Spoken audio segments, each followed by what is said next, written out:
Arnold Schwarzenegger's biceps are considered the gold standard because they combined peak height, width, fullness, and visual impact in a way that had never been seen before and has rarely been matched since. His biceps had a pronounced mountain peak, meaning the muscle rose sharply at the center when flexed, creating a dramatic curve rather than a flat or elongated shape. This peak was supported by thick muscle bellies, which refers to the main mass of the muscle between the tendon attachments. Large muscle bellies give the arm a fuller, rounder appearance, even at rest. Arnold also had excellent biceps insertions. Insertions describe where the muscle connects to the bone. His insertions allowed the biceps to appear long while still peaking high, a combination that is genetically rare. When he hit a front double biceps pose, the muscle filled the entire upper arm from shoulder to elbow with no visible gaps. This created the illusion of size beyond actual measurements. Another defining factor was balance. His biceps were proportionate to his triceps, shoulders, and chest, which amplified their visual dominance. Stage presentation further enhanced their impact. Arnold used controlled rotations, full supination of the wrist, and deliberate flexing angles to maximize peak visibility and separation. Supination, which is the outward rotation of the forearm, increases biceps contraction and height. Because of this combination of genetics, shape, size, and presentation, Arnold's biceps became the reference point for judging arm development in bodybuilding. What's the degree of difficulty to where,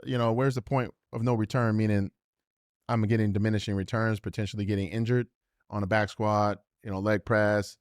I had to know what those numbers were. Phil Heath's biceps are defined by extreme roundness and density rather than exaggerated peak height. His arms are often described as three-dimensional because the muscle appeared full from every viewing angle, including front, side, and rear poses. This effect comes from exceptionally thick muscle bellies combined with deep separation between the biceps brachii, brachialis, and surrounding arm muscles. Separation refers to the visible lines that distinguish one muscle from another, which becomes more pronounced at low body fat levels. Unlike biceps that rely on a sharp central peak, Heath's biceps expanded outward, giving the arms a balloon-like appearance. When flexed, the muscle looked inflated, as if filled with pressure, rather than pulled upward into a narrow point. This made his arms appear massive, even without extreme arm length or exaggerated posing angles. His genetics favored muscle density, meaning a high amount of contractile tissue packed into a relatively compact space. Another key factor was integration. Heath's biceps flowed seamlessly into his deltoids and forearms, eliminating visual weak points. The transition between muscle groups was smooth yet clearly defined, which enhanced the illusion of size. His brachialis, the muscle that sits underneath the biceps and pushes it outward, was highly developed, contributing to overall arm thickness. On stage, Heath's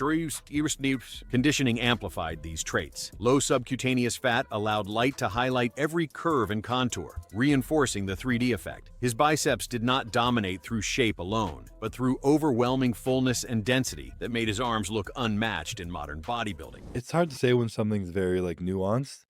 I have been diving a little bit more into proper science behind it. I've had this guy named Justin King helping me with my training. Chris Bumstead's biceps represent modern classic bodybuilding standards, where balance, proportion, and clean structure are prioritized over extreme mass. His biceps are not the largest in absolute size, but they are highly refined, symmetrical, and perfectly aligned with his frame. Symmetry refers to left-to-right balance, while proportion describes how the arms relate to the chest, shoulders, waist, and legs. Bumstead excels in both. His biceps feature moderate but consistent peaks, meaning the muscle rises smoothly rather than sharply. This creates an elegant curve that fits classic physique judging criteria, which favor flowing lines over exaggerated shapes. His muscle bellies are long, extending close to the elbow, which makes the arms look full even without extreme flexing. Long muscle bellies are genetically determined and are often associated with superior aesthetic potential. Another key element is clean insertions. Bumstead's biceps connect in a way that avoids visual gaps or abrupt drop-offs near the elbow. This produces a polished look in poses like the front double biceps, where the arm appears continuous and evenly filled. Conditioning also plays a role. Conditioning refers to low body fat and muscle clarity. Bumstead maintains crisp definition without excessive dryness, allowing the biceps to show separation while retaining roundness. This balance makes his arms visually dominant within the classic category.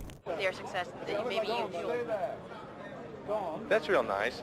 The thing I like best now is that Larry Scott's biceps earned him the title of the original biceps king because of their unique structure and visual dominance during bodybuilding's early competitive era. His arms were defined by exceptionally full, low-hanging muscle bellies. A low-hanging belly means the bulk of the biceps extended closer to the elbow, reducing the visible gap between muscle and joint. This created an arm that looked thick and heavy even when partially flexed. Scott's biceps did not rely on extreme peak height. Instead, their power came from width and density. When viewed from the front, his arms appeared wide and rounded, giving the impression of substantial mass without sharp angles. This was particularly striking at a time when most competitors had flatter or underdeveloped arms by comparison. His development changed how biceps were trained. Scott emphasized strict form, controlled movements, and isolation. The preacher curl, now commonly known as the Scott curl, was popularized because it minimized momentum and forced the biceps to work through the full range of motion. This approach increased muscle thickness and improved shape rather than simply adding size. In competition, Scott's biceps stood out because they dominated classic poses such as the front double biceps and side chest. They drew immediate attention due to their fullness and roundness, establishing arm development as a critical judging factor. His influence permanently shifted bodybuilding standards toward thicker, more complete biceps. Sergio Oliva's biceps were considered extraordinary because of their size, roundness, and genetic structure, which gave them an almost unreal appearance. His arms featured large, balloon-like muscle bellies that appeared circular rather than elongated or flat. This roundness made his biceps look massive from every angle, even without extreme flexing. One defining characteristic was how his biceps flowed into his shoulders and forearms. There were no sharp drop-offs or visible weak points. This continuity created a seamless upper arm structure that amplified perceived size. Muscle flow refers to how smoothly different muscle groups connect visually, and Oliva's arm structure excelled in this area. Oliva also possessed exceptional muscle thickness. Thickness refers to depth, meaning how far the muscle extends outward from the bone. His biceps projected forward dramatically, making his arms appear larger in three-dimensional space, not just in photographs. This effect was enhanced by his naturally narrow waist and wide shoulders, which made his arms look even bigger by contrast. During poses like the front double biceps, Oliva's arms appeared almost exaggerated, often overpowering competitors standing beside him. Even Arnold Schwarzenegger acknowledged Oliva's arm dominance during their rivalry. Sergio's biceps set a benchmark for genetic potential, proving that extreme size and roundness could coexist without sacrificing overall balance. As long as you're doing something, just like,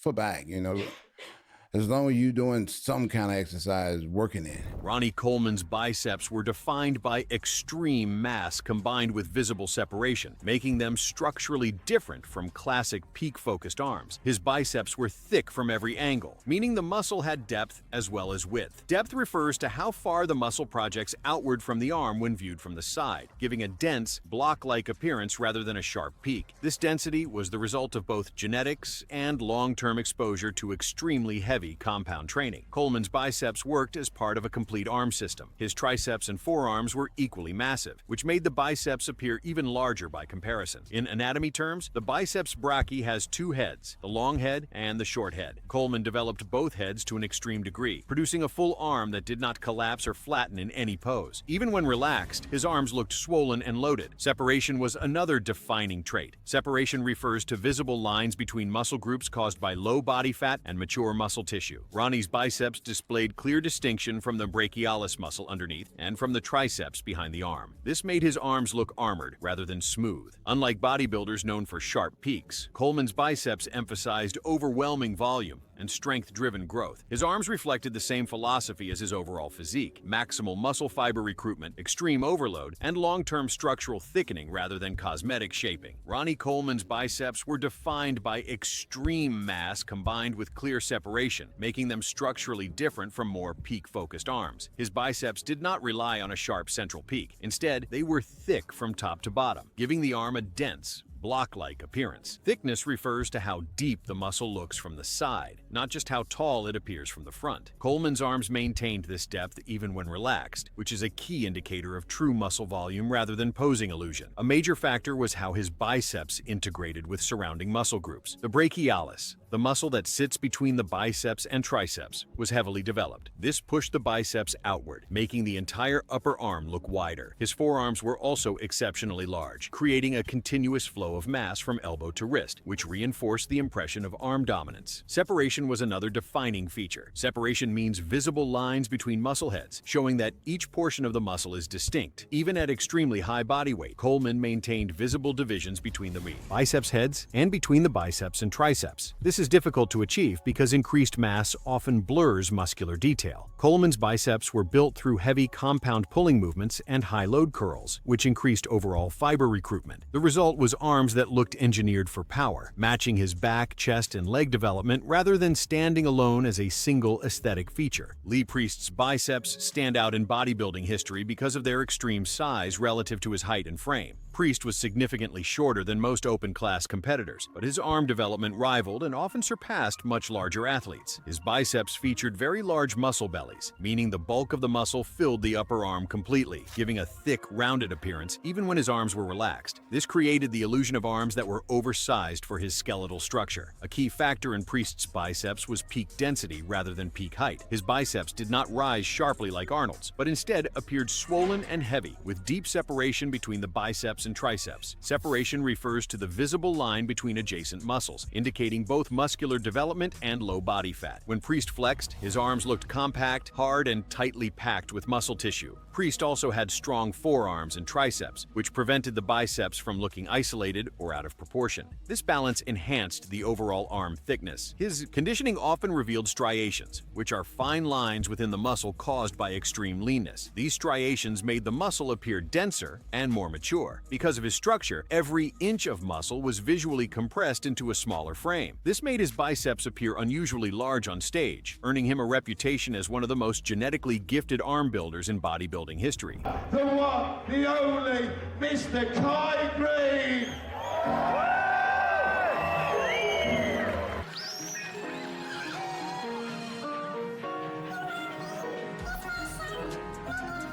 Kai Greene's biceps were notable for their density, texture, and integration into his overall physique rather than sheer peak height. His arms displayed thick muscle fibers with a grainy appearance, which refers to a coarse, hardened look caused by high muscle maturity and very low subcutaneous fat. This graininess made his biceps appear heavy and powerful under stage lighting. Greene's biceps flowed smoothly into his shoulders and forearms, creating continuity across the entire arm. Muscle flow describes how well different muscle groups visually connect without abrupt size drops or gaps. His biceps had rounded outer heads and substantial inner thickness, giving them depth when viewed from the front and side. Depth refers to how far the muscle appears to project outward, rather than looking flat. Another defining element was control. Greene was known for slow, deliberate posing that allowed the muscle to fully contract and harden. Full contraction increases visible separation and thickness by engaging more muscle fibers. His use of varied posing angles emphasized different parts of the biceps, including the inner head and brachialis, a muscle located between the biceps and triceps that adds arm width. Rather than relying on extreme peaks, Greene's biceps contributed to a dramatic, sculpted arm appearance that complemented his artistic presentation and overall muscular density. Dorian Yates's biceps were defined by thickness, density, and structural power rather than dramatic peak height. His arms reflected the same development philosophy that made his back legendary: maximum muscle fiber recruitment and extreme load progression. Density refers to how tightly packed and hard the muscle appears, especially when flexed. Yates's biceps looked compact and heavy, giving the impression of solid mass rather than inflated volume. His muscle bellies were thick from top to bottom, meaning there was no weak point between the shoulder and elbow. While his peak was moderate, the overall circumference and hardness compensated,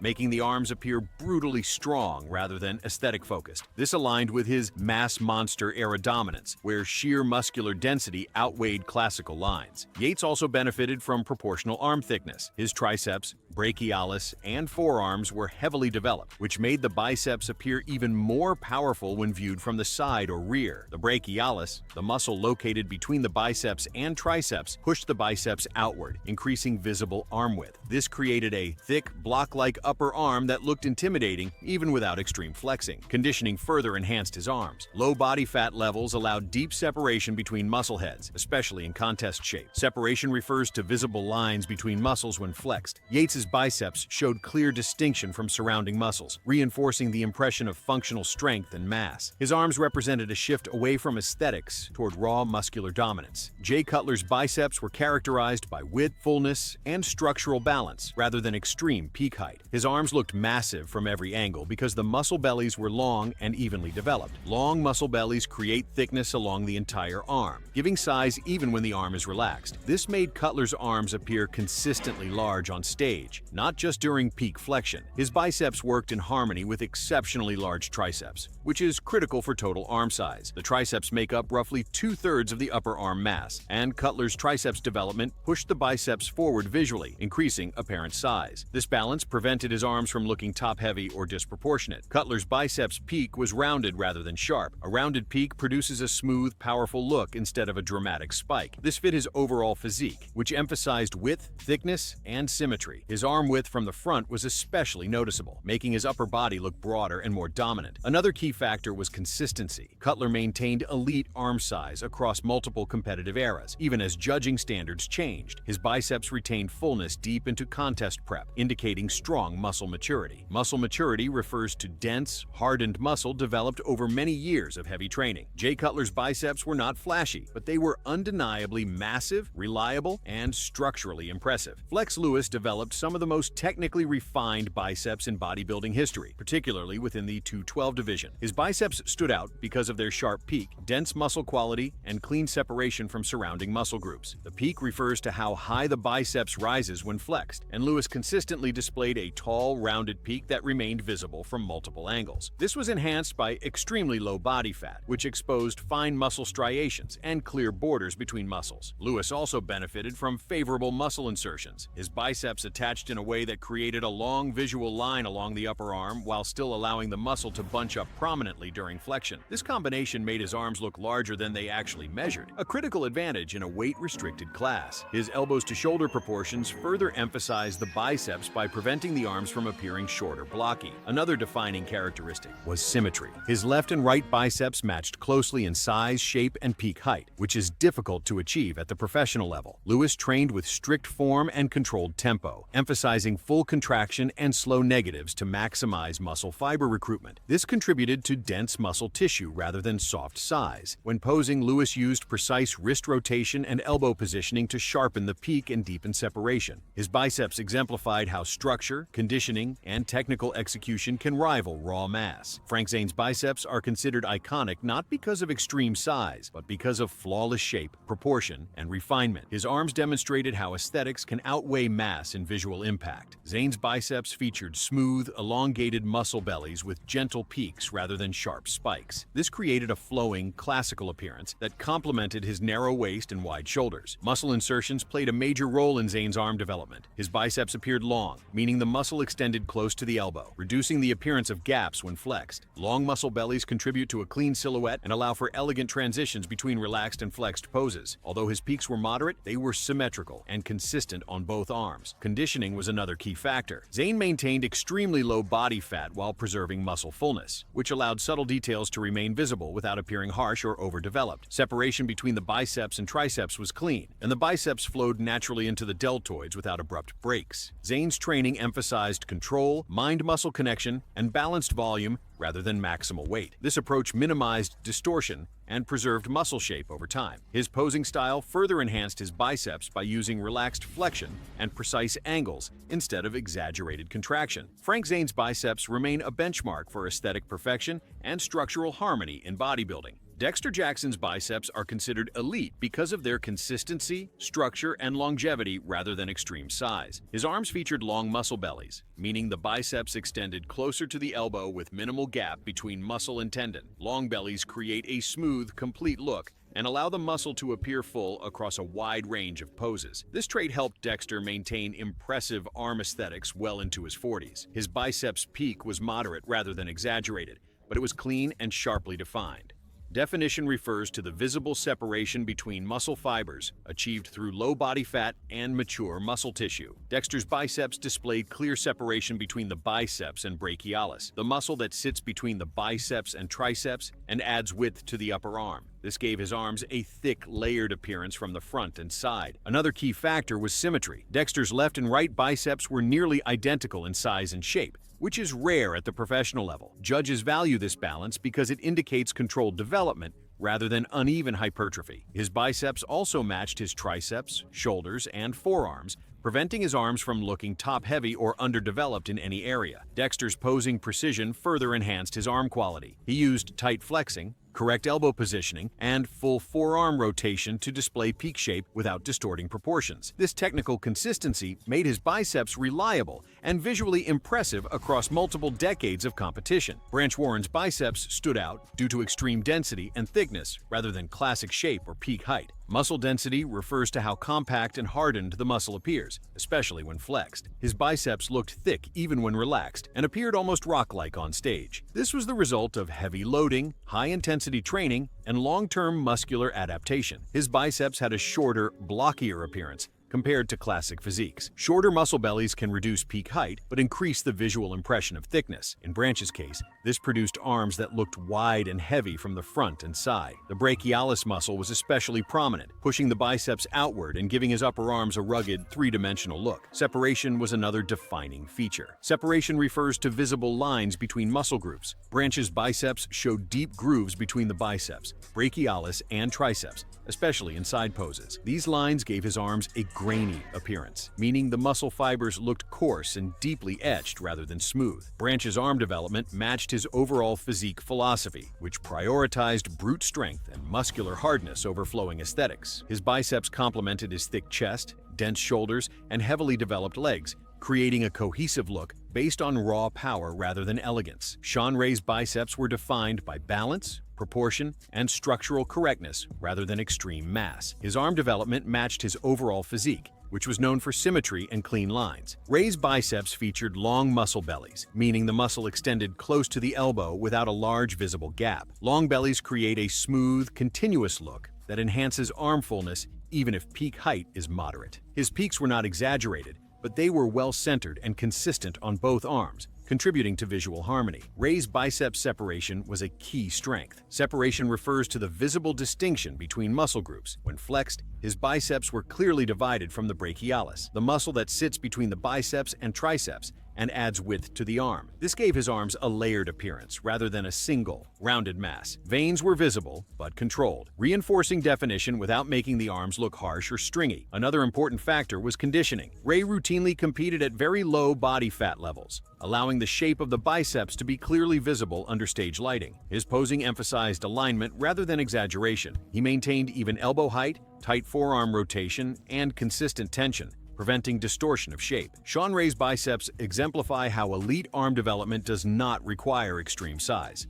Instead, precision, proportion, and clarity of structure can produce arms that remain competitive and visually impressive across multiple eras of bodybuilding. Marcus Rule's biceps are remembered for raw size and overwhelming thickness rather than shape or aesthetics. His arms were massive in circumference, with dense muscle tissue that made his upper arms appear swollen even in relaxed poses. Thickness refers to the depth of the muscle when viewed from the side, and Rule's biceps projected outward dramatically, creating a block-like appearance. This density gave his arms a heavy, industrial look that stood out instantly on stage. Rule's biceps had shorter muscle bellies and less pronounced peaks compared to classic physiques. Shorter bellies result in a more compact muscle shape, which can reduce visual elegance, but increase the impression of brute force. When flexed, his biceps did not rise sharply, but instead expanded outward, emphasizing volume over curvature. This was reinforced by extremely thick brachialis muscles, which widened the arm and contributed to its overall mass. Conditioning played a role in highlighting his size. At peak contest form, striations and deep cuts appeared across his arms, showing the density of the muscle fibers. However, limited separation between biceps and triceps sometimes made the arm look fused rather than segmented. Marcus Rule represents the extreme end of arm development, where sheer mass overrides proportion and refinement, demonstrating how size alone can create a lasting visual impact in bodybuilding history.